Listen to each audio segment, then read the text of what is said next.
শুভ সকাল বন্ধুরা, কেমন আছো তোমরা সবাই? ক্রেজি রূপু ব্লগের আরো একটি ভিডিওতে তোমাদের সকলকে স্বাগত জানাই। বাজে এখন সকাল 6:30। সকালবেলা ঘুম থেকে উঠেই দরজাটা খুলে চলে আসলাম সোজা ছাদের উপরে। সকালবেলাতেই আজকে উঠে দেখি কি পরিমাণে তীক্ষ্ণ রোদ উঠেছে। আকাশটাও কিন্তু বেশ সুন্দর লাগছে দেখতে। ভালোই হলো রোদটা উঠে, অনেকগুলো জামা কাপড় আছে সেগুলোও ধুতে হবে। যাই হোক, চলো আগে নিচে যাই, সংসারের কাজকর্মে লেগে পড়ি। তোমরা সঙ্গে থাকো, দেখতে থাকো সারাদিনের ভিডিওটা। আশা করছি তোমাদের খুব ভালো লাগবে।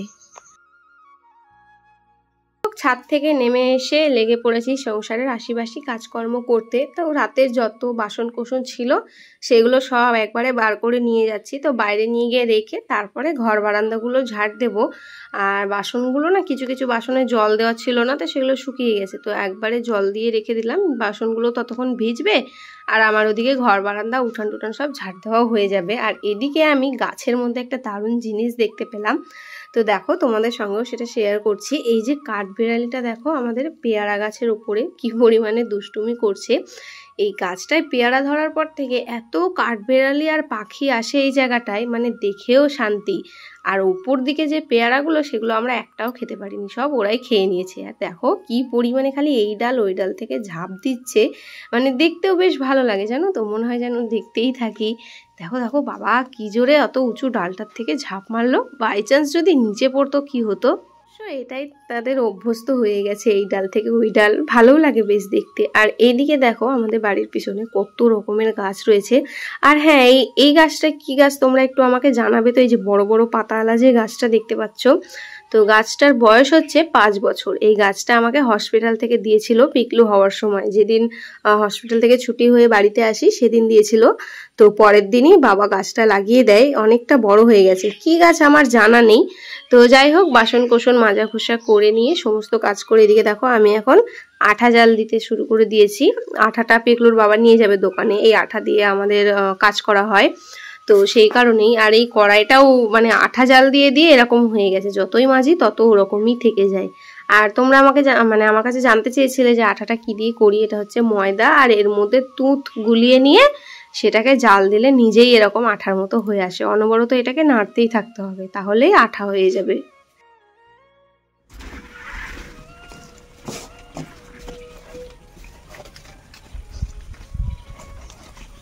জল জমে অবস্থা কি হচ্ছে।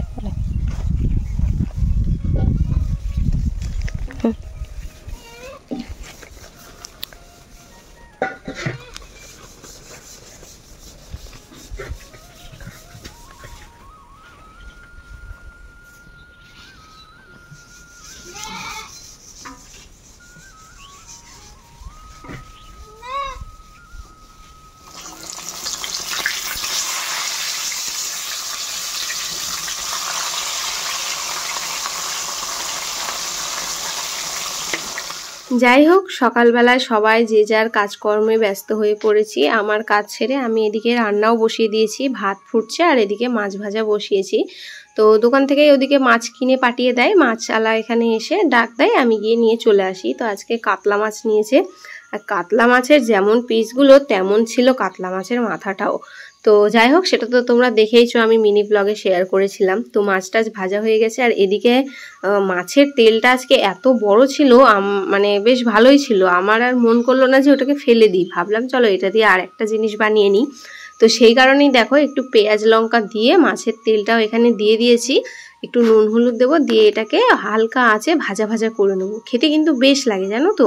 আর এই রান্নাটাও আমি আমার শাশুমার কাছ থেকেই শিখেছি। আমি নাচার আগে মাছের তেলগুলো ফেলে দিতাম। তো যাই হোক, দেখো আমি একটুখানি তেল দিয়েছিলাম আর ভাজার পরে সব গলে গেছে, সব তেল হয়ে বেরিয়ে গেছে। তো ওটিকে ভেজে ভুজে নিয়ে এদিকে বসিয়ে দিয়েছি হচ্ছে কুমড়ো পুঁই শাকের ঘন্ট, আর করেছি হচ্ছে মাছের ঝোল। এখন ঘন্টটা হয়ে গেলেই আমার রান্না কমপ্লিট হয়ে যাবে। চলো রান্নাবাড়ি কমপ্লিট, ঝটপট এবার তোমাদেরকে আজকের মেনুটা দেখিয়ে দিই। ভাত হয়েছে, এই হলো কাতলা মাছের মাথা দিয়ে কুমড়ো পুঁই শাকের ঘন্ট। এখানে রয়েছে ওই পেঁয়াজ লঙ্কা দিয়ে মাছের তেলের ভাজা, আর রয়েছে হচ্ছে আলু টমেটো দিয়ে লাল লাল করে কাতলা মাছের ঝোল। তো ঝোলটা দেখো আমি তরকারিটা 2 জায়গায় ভাগ করে রেখেছি। ওই নিচের গামলাটায় যেটা, সেটা রাতের জন্য তুলে রাখলাম, বাই চান্স যদি আবার নষ্ট হয়ে যায়, তো সেই কারণেই ওটা আলাদা করে রাখা আছে। দুপুরবেলার খাওয়া দাওয়া সেরে চলে এসেছিলাম দোকানে। আর এদিকে দেখো দুই বাব্বাটার একদম এমন ঘুম ধরা ধরেছে, মানে পিকলুকে ঘুম পাড়াতে গিয়ে পিকলুর বাবাও ঘুমিয়ে গেছে। আসলে খুব কাজের চাপ পড়েছে তো, যার কারণে ওর আর রেস্ট নেওয়া হচ্ছে না। তো ওই ব্যাটাকে মানে ছেলেকে ঘুম পাড়াতে গিয়ে ওরও মানে চোখ লেগে গেছে। তো সেই কারণে আমি আর ডাকলাম না, আমি নিজেই এদিকে কাজ করতে লেগেছি। তো ও যখন উঠবে তখন আবার দুজনে একসঙ্গে করব। আসলে এই মনসা পুজোর মার্কেটের জন্য না, ওই মনসা বানাতে গিয়ে আমাদের যে আদার্স কাজগুলো সেগুলো আর করাই হয়নি। আর খুব শিগগিরই তো পুজোর মার্কেটগুলো শুরু হয়ে গেল। তো এখন আমাদের কাজের চাপও কিন্তু বেড়ে গেল। একে একে এবার বিশ্বকর্মা পুজো, দুর্গা পুজো সব তো এই সময় থেকেই শুরু হয়। তো সেই জন্যে আমাদের কাজের চাপটাও কিন্তু এই সময় বেশি থাকে। মানে যেই সময় লোক আনন্দ করে, এনজয় করে পুজোর সময়, কেনাকাটা নিয়ে ব্যস্ত থাকে, সেই সময় আমরা এই দোকানের মানে কাজে ব্যস্ত হয়ে পড়ি। আমরা সেই পুজো টুজোগুলো ভালোভাবে এনজয় করতে পারি না। যাই হোক, কাজ তো করতেই হবে, তাই না বলো? কর্মই ধর্ম, কর্ম না করলে আবার জীবন চলবে কি করে? বাজে এখন দুপুর 3টে, একটু আগেই দোকান থেকে চলে এসেছিলাম। 3টে বাজে না 3:30 বাজে, তারপর দেখি ও 3:38 বাজে, মানে 3:30 বেজে গেছে। তো এই 3টের মধ্যে দোকানে দোকান থেকে বাড়িতে এসেছিলাম। তো বাড়িতে এসে এই তো পিকলুকে ঘুম পাড়ালাম। আর প্রচুর পরিমাণে গরম লেগে গেছিলো, অনেকক্ষণ আগে গেছি তো কাজ টাজ করে। তো আরেকবার একটু ভালো করে স্নান টান করে নিলাম। তখন ধরপর করে গেছি খাওয়া দাওয়া করে, এমনি কোনো রকম হাত পা ধুয়ে। তো এসে মাথাটায় শ্যাম্পু করলাম, কারণ ওই দোকান আবার ঝেড়েছে তো নোংরা টোংরাগুলো পড়েছিল মাথার মধ্যে, ওই জন্য মাথাটা শ্যাম্পু করে নিলাম। নিয়ে এই তো পিকলু ওদিকে ঘুমিয়ে গেছে, আর আমি বসেছি দেখো কি নিয়ে। আমি এখন এই যে তাল নিয়ে বসেছি, তাল। তো তালটা আমি ওই বুধবার দিন হাটে গেছিলাম, তো সেদিন পিকলুকে সঙ্গে করে নিয়ে গেছিলাম। তো ও এখন দেখতে পেয়ে আমি আরও তালের বড়া খাবো। আর ঠামা সেদিন করে দিয়ে গেছিলো, তো ওগুলো তো একটা তালের অল্প একটু সবাই মিলে খেতে নিতেই প্রথম যেহেতু বছরের, আর দারুণ টেস্টি হয়েছিল। মানে কাড়াকুড়ি করে সবাই খেয়ে নিয়েছি। তো ওর না মানে মন ভরেনি, ও আরও খাবে। তো আমাদেরও মন ভরেনি, শুধু ওর নয়। তো সেই কারণেই আবার আমি নিয়ে আসলাম। ও বলছে যে মা তাল নাও, বানিয়ে দেবে। তো নিয়ে আসলাম। তো তালটা না মানে তখন একটু শক্ত ছিল সেদিনকে, তো বললো যে 2-1 দিন রেখে তারপরে খেলে ভালো হবে। তো এই সময় হচ্ছিল না। তারপরে এই তো চলো আজ আর এই বেলায় তো আর দোকানে যেতে হবে না, দোকান থেকে তো কাজ টাজ করে দিয়ে আসলাম। পিকলো যেহেতু ঘুমিয়ে গেল, আমি তাহলে তালটা নিয়ে এবার বসি। তালটা দেখো আমি ছিলে টিলে রাখলাম। তো আমি না আবার একটা মানে মিনি ব্লগ শ্যুট করছিলাম, তো ওই জন্য আর এই ব্লগের মধ্যে ওগুলো নিকো। চলো তালটা এখন আমি ঘুষে নিই। আর আজকে আমি চেষ্টা করবো পিকলুর ঠামার মতোই বানানোর, জানি না হবে কি না, তবে চেষ্টা করতে ক্ষতি কি। আমি তাল ফুলুরি বানাতে পারি, এমনটা নয় যে কোনোদিন করিনি, তবে আমার প্রসেসিংটা অন্য। আর এই যে ঘষার প্রসেসিংটা, এটা আমি জানতাম না। আমি তাল ঘষতাম হচ্ছে যে ওই মোয়ের মতো আমাদের এদিকে পাওয়া যায়, তো ওটার মধ্যেই। তো যাই হোক চলো তালটা এই যে ঘষে নিই, ঠিক আছে? সঙ্গে থাকো তোমরা, দেখা যাক হচ্ছে কিনা, আর আমার শাশুমায়ের মতো তাল বড়ার স্বাদ আসে কিনা।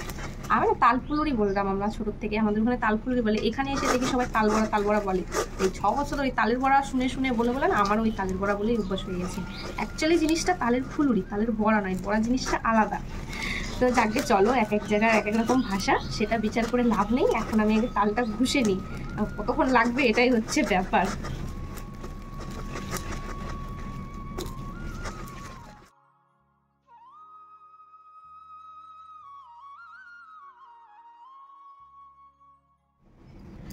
তো বন্ধুরা এই যে দেখো তাল ঘষা আমার হয়ে গেছে, কতগুলো শ্বাস বেরিয়েছে দেখো, পুরো হাফ গামলা। তো যাই হোক চলো, আমি এবার রাত্রে আতপ চাল ভিজিয়ে রেখেছিলাম, দিয়ে সেটা সারাদিন একটু রোদে শুকাতে দিয়েছি, ঝরঝরা হয়ে গেছে। তো আতপ চালটা এখন একটু গুঁড়ো করে নেবো, চিনি আতপ চাল রয়েছে, তো সেটা গুঁড়ো করবো। আর তার সঙ্গে আটা সুজি টুজি সব দিয়ে এটাকে ভালো করে মেখে নেব। শুধু আজকে এটার মধ্যে কলাটা থাকবে না, কারণ এই মুহূর্তে বাড়িতে কলা নেই গো। তো শাশুড়ি বলেছিল যে কলাটা না দিলেও চলবে, ওটা বাড়িতে ছিল জন্য দিয়েছিলাম। তো যাই হোক চলো, এবার এটাকে আমি ভালো করে মেখে টেখে নিয়ে রেডি করে নিয়ে তারপরে এটাকে একবারে ভেজে নেবো। প্রসেসিংটা তোমাদেরকে এখানে আমি দেখাচ্ছি না, মাখামাখি ওটার জন্য এক্সট্রা মিনি ব্লগ রয়েছে। আর তোমরা তো জানোই তাল ফুলুরি কীভাবে করতে হয়, যেহেতু এর আগের ভিডিওতে দেওয়া হয়েছিল, মাই কীভাবে মাখাচ্ছিল সমস্তটা আমি শেয়ার করেছিলাম। তো সেই কারণে আজকে আর পুরো রেসিপি আমি শেয়ার করতে যাবো না, কারণ ভিডিওটা অলরেডি অনেকটা বড় হয়ে যাবে। তো যাই হোক চলো ফটাফট এটাকে রেডি করে ভেজে নিই, ঠিক আছে? সঙ্গে থাকো, দেখতে থাকো তোমরা। যাই হোক এদিকে দেখো কড়াইতে তেল গরম করতে নিয়ে তাল ফুলুরি ভাজা শুরু করে দিয়েছি। আর প্রথমটা দেখো অল্প একটু দিয়েছি, এটার কারণটা হলো তেলটা ভালোভাবে গরম হয়েছে কিনা সেটাও দেখি। আর আরেকটা কারণ হলো এই অল্প একটুটাই আমি প্রথমে খেয়ে দেখি যে এটার নুন টুন মানে সব কিছু ঠিকঠাক আছে কিনা। তো ওটার মধ্যে যদি কম থাকে তাহলে আমি আবার সেটার মধ্যে দিয়ে সেগুলো অ্যাডজাস্ট করে নিতে পারবো। তো সেই কারণেই প্রথমটা ছাড়া। এটা আমি লুচি ভাজতে গেলেও করি বা যে কোনো তেলে ভাজা জিনিসে আমি এই কাজটা করে থাকি। যাই হোক, এদিকে দেখো আমি কিন্তু তাল ভরা একদম ভালোভাবে ভাজতে শুরু করে দিয়েছি। আর এটা হচ্ছে প্রথম ব্যাচেরটা। কি সুন্দর কালারটাও এসেছে আর বেশ মচমচাও হয়েছে জানো তো। তো চলো একে একে আমি এবার সবগুলো ভেজে নিই। অনেকগুলো রয়েছে, ভাজতে একটু সময় লাগবে।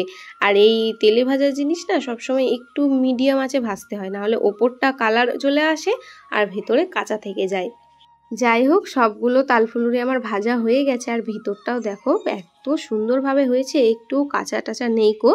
তো অনেকটা সময় লেগে গেল আমার ভাজতে। তো চলো এটাকে এখন ঢেকে রেখে দিই, ওরা দোকান থেকে আসুক তারপরে সবাইকে দেবো। পিকলুর অলরেডি খাওয়া হয়ে গেছে আগেই, ওর তো মানে আর তর্স হয় না। যেদিন থেকে তাল এনেছি ও ব্যস্ত হয়ে পড়েছে কবে ভাজবে করে।